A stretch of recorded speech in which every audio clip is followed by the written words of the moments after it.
everyone, it's Grizz. I'm out on the Hayabusa again. Yeah, Bertha is out for some fun.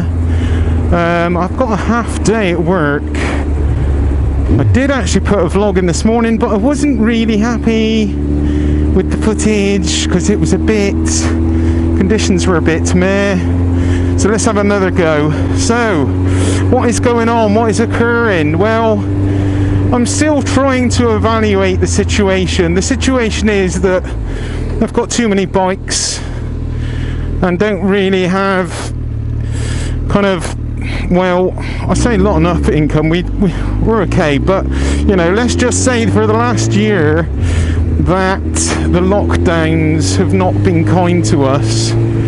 I've managed to stay in work, but Taffy got made redundant. Luckily found a new job, but also ended up going furloughed. Top end of it is that Taffy is like got much reduced wage. She's not on like 80% of a full-time wage. She's on 80% of a part-time wage, which is an equivalent to about £100 a week. So yeah, it's not enough basically to pay the bills, and I need to start being more sensible. I mean, yeah, so I basically need to either sell the Hayabusa or the 916, or another idea I've been playing with is selling both and buying something a bit cheaper. So yeah, at the moment I'm trying to dice between working out which is a better bike. My beloved, excuse me, oh, what's happened here? Someone's, now you got to be careful around accident scenes. You watch this, guys, watch people's behaviour, lots of observations. Someone's ran over a lamppost. I'm guessing the lamppost jumped out in front of someone. Such a shame. You've got to watch out for those lampposts. So unpredictable. Anyway, taken aside, I hope the person is unharmed. They appeared to be. I hope. So enough of jokes about that. But anyway, yeah, so I'm trying to suss out now which I would keep if I do keep one. And the toss-up is in between my 1996 Ducati 916, my Red Bull edition. I suspect you're all familiar with it. If not, go check out the channel, you'll see more vids. Check out Instagram and Twitter, you'll see it posted on there regularly.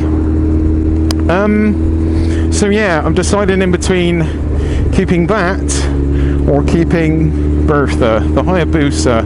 I've got the Insta360 cam on here. I hope it's not ridiculously shaky footage. If you look at my camera footage from my helmet here, is shaking around like a mofo. So God knows what the playback quality is going to be like. The stabilization on the Insta360 is marvelous, but how well it's coping with this, it's quite an extreme long extension I've got on here today. So yeah, I might be taxing it a bit. But anyway, back to the subject in hand. 2008, heavily modified and played around with a very well maintained Hayabusa. Yeah, as you've all seen, you've seen what I've done with this bike. I've took it in lockdown 1 and basically stripped it down to the engine and frame, and yeah, replaced anything that needed replacing, upgraded lots of things, Falakaprovic exhaust, carbon fibre fairings, you name it. It's pretty much got it on the bike, and it's an awesome bike, very much different from the meek, mild, well, it wasn't really mild, but it was definitely a bit more meek and a bit more quieter and a little bit more subtle when I first had it with its full standard exhaust on. A massive weight saving made, taking off the standard exhaust and replacing it with Falakaprovic. Obviously has made it a bit more livelier in sound and a lot lighter. Jacked at the back end suspension. It's made the bike a lot more flickable now, is a lot more enjoyable. I've also changed the gearing. I've dropped one tooth down on the front, which gives just that little bit more acceleration and just raises those revs a little bit, and just makes that power even more available. I mean, to be honest with you, the Hayabusa, you're never going to be struggling to find power, so it's not necessarily an absolute necessary modification. But you know, this bike is geared for 200 miles an hour. Am I going to do 200 miles an hour on the open road? No, because it's illegal. Don't get me wrong, I do some silly things, but my license is my job and I can't afford to lose it.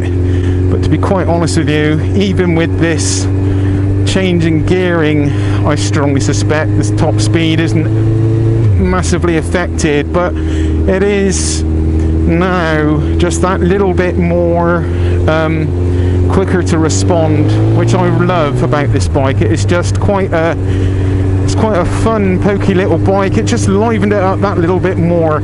I mean, visually, I absolutely adore the Hayabusa. I also visually adore national speed limits, the 916.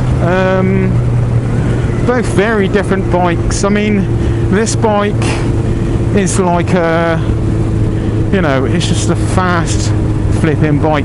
It's really comfortable. Probably some of you would argue it's not very comfortable, but when you compare it to the Ducati 916, it is comfortable. The 916, particularly the way I've got mine set up, it's certainly an extreme setup, so hence making this bike flipping comfortable. You know, it really does feel like a touring bike, and you could tour on it easily. I definitely could. I mean, I've toured all around Europe on a ZX-10R and never had a problem, so you know, it goes out saying on something like this, it's going to be even more comfortable. But the more I ride this bike, the more I'm inclined to keep it, which is kind of a little bit frustrating. It's a good problem. I'm not complaining. You know, don't get me wrong, you know, things have not been ideal for Taffy and I for some time now with all this lockdown and reduced income, but we're not really in a dire position, shall I say, a dire position, situation. I've still got bikes in the garage even after I sold these two. Got the Punisher, got the BMW build to complete, we've got Taffy's bike. So I'm in a very fortunate situation and position, even considering what's going on. And if I do sell both of these bikes, I will buy something else to replace it, like a cheaper, maybe a cheaper 1000cc sports bike, or something, I don't know, another sports bike of a similar value to the Hayabusa. It's just that little bit lighter. But that was my main kind of outlook on it. But the more I'm riding this bike and the more confidence I'm building in it, don't get me wrong, this is a big bike, it really is, but you can almost psych yourself out with this bike. You can look at it and go, geez, you know, it's so long, it's like a flipping bus. But it's not until you start riding it that you realise just how flipping good it is. It's just such an amazing bike, really, and it doesn't really come to me as any real surprise that this bike has not really changed for quite some time. I mean, the original Hayabusa didn't change to this kind of shape till, what was it? I think it was 2008, and this is a 2008 model. They came out, was it 1999? I had a 99 and loved it to bits. And we haven't really seen many changes to it, have we, apart from all the Euro restrictions. So yeah, there's no getting away that this bike is a really accomplished bike, and for as old as it is, you know, it's still epic. And the new bike that's come out, that's epic. It looks a lot different, but in essence it's the same bike again. So it really does come across to you actually how good this is. I've got this bike set up too hard. I need to soften up the rear suspension because it's too hard. I got a bit carried away when I was setting it up. So yeah, it's not an easy choice basically. I would love to be able to keep all the bikes, but that is definitely not an option. So one does definitely have to go. Choosing between this bike and the 916 is not an easy one to call, and I know as soon as I get the Ducati out, I'm going to be like, sod that, and keeping the Ducati. The Ducati is just such a pleasure. It's steeped in its history, and you feel that when you ride it. You really feel that race bred kind of heritage. It sounds a bit kind of poncy to say, and I never really actually figured myself to be a Ducati man, but it really is. It's just, there's something very, very special about riding the 916. This bike is special. It's smooth, it's luxurious, it's just got oodles of power, and it's just predictable from a standpoint of pouring it into a corner. It doesn't do anything really too alarming apart from climb for the red line and the 200-mile-an-hour mark. It does that at an alarming pace. You can look down at the speedo and think you're looking at the rev needle. It is that quick sometimes. So yeah, but the 916 is just such a special bike. I guess it's an occasion bike. You go out and it just feels like a real special occasion that you've been lucky enough to experience, and it does that to you every single time you take it out. It's just very, very, very, very different, but it's also very good. And if you get it into the Twisties, the 916, it just really comes into its own. And I know, the 916 has received a lot of slating. A lot of the Ducatis receive a lot of slating.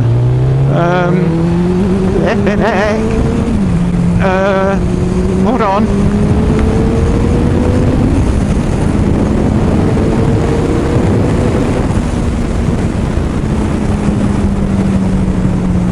Had to do that. Right, put my mirror back again. It keeps doing that.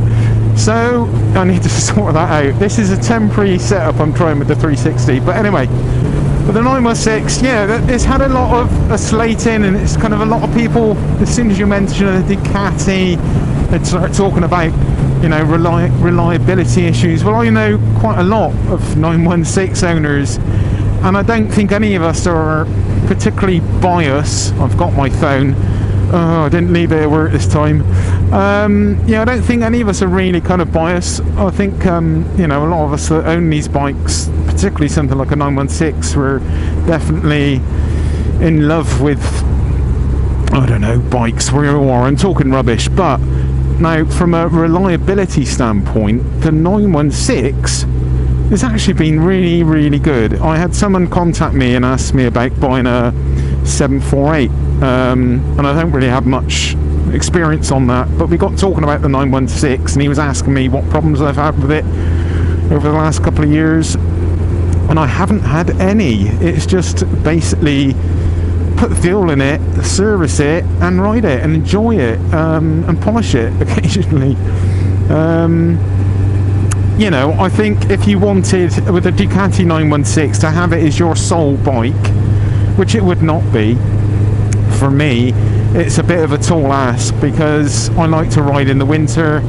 The 916 just is not the bike you take out at winter time. So yeah, 916 doesn't do winter commutes, but I've got another bike, so that would take care of winter commutes. If I want to do a bit of winter riding, have a bit of winter fun, I'll jump on the Punisher, or maybe the BMW build once I've got it finished, and enjoy that. So yeah, I guess the 916 could stay. The argument is that the 916 is worth more, and really would be better for me to sell it from a standpoint of getting a little bit more money back in my bank account and seeing us alright, so, but if I'm going to be super sensible, I should sell them both and just buy something a little less cheaper. I'm not sure what I'm going to do.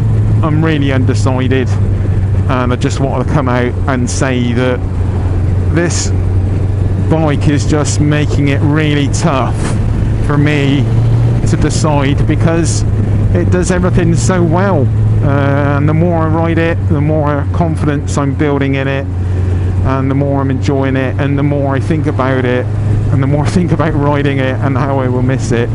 I'm going to miss either one of them if they go, as and when they go. So yeah, I'm sorry for boring you all basically with my ongoing, you know, first world problems of what motorbike should I keep out of all of my bikes. You know, it's just a bit rubbish really, isn't it?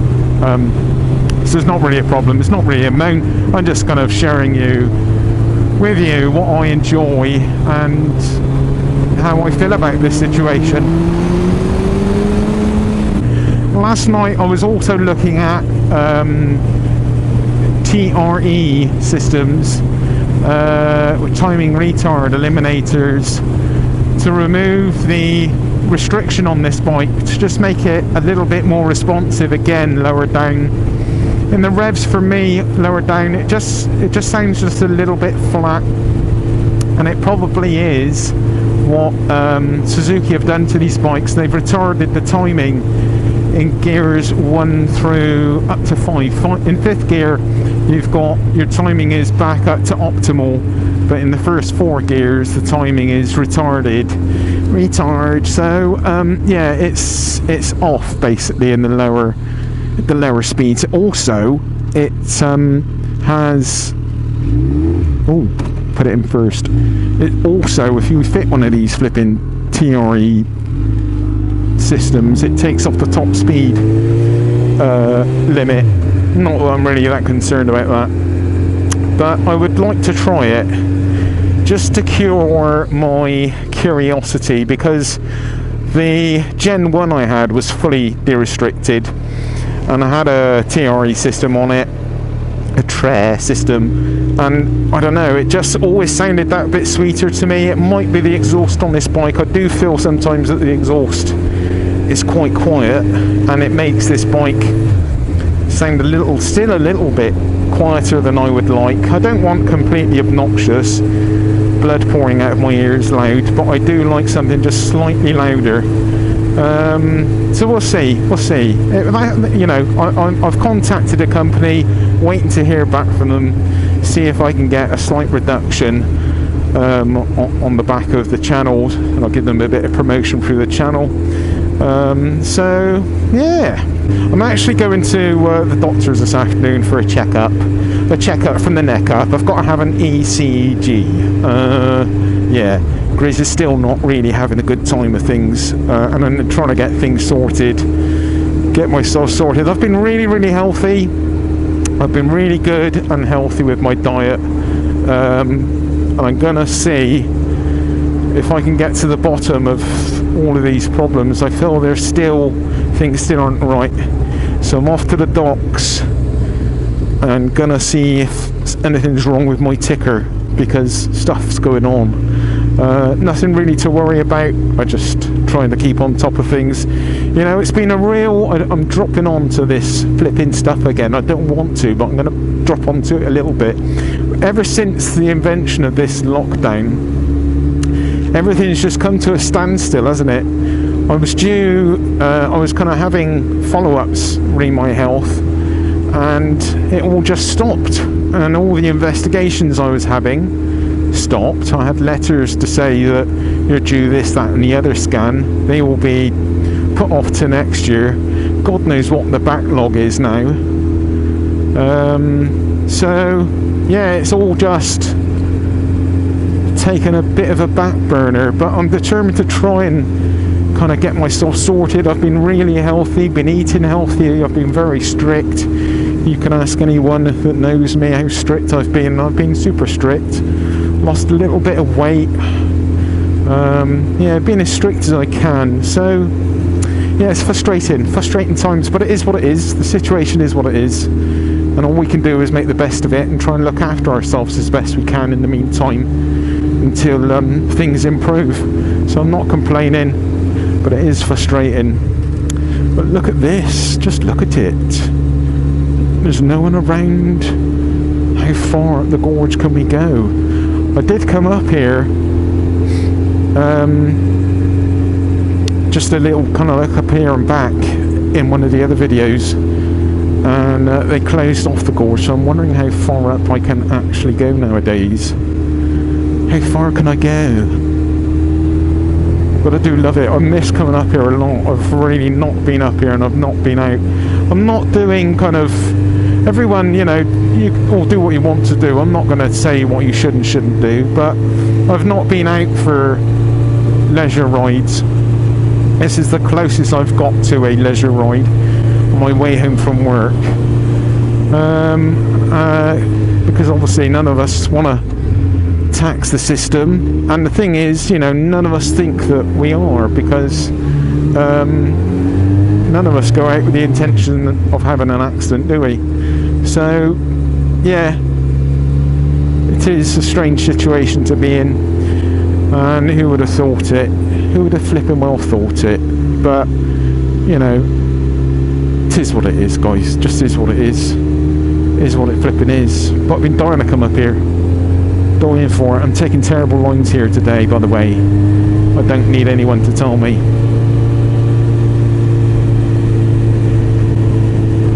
But look at this, it's flipping gorgeous. Anyway, I should go home.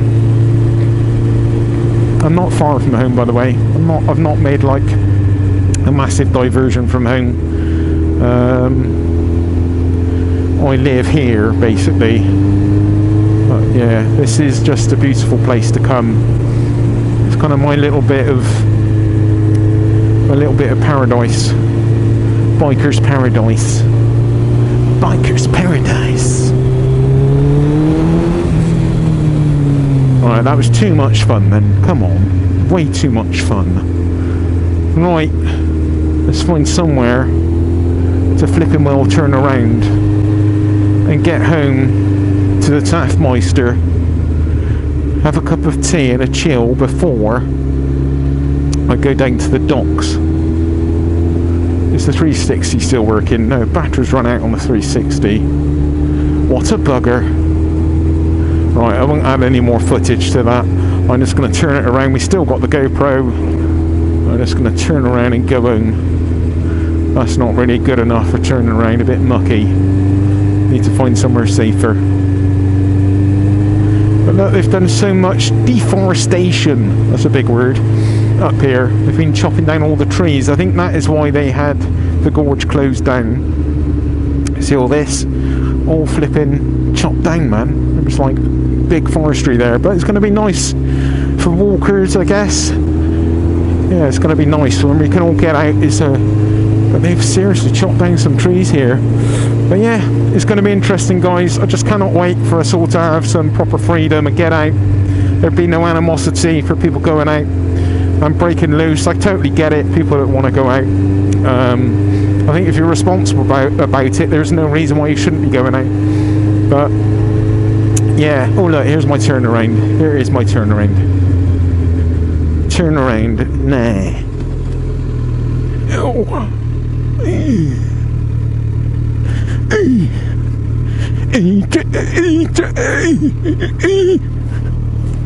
And I got stuck behind a car.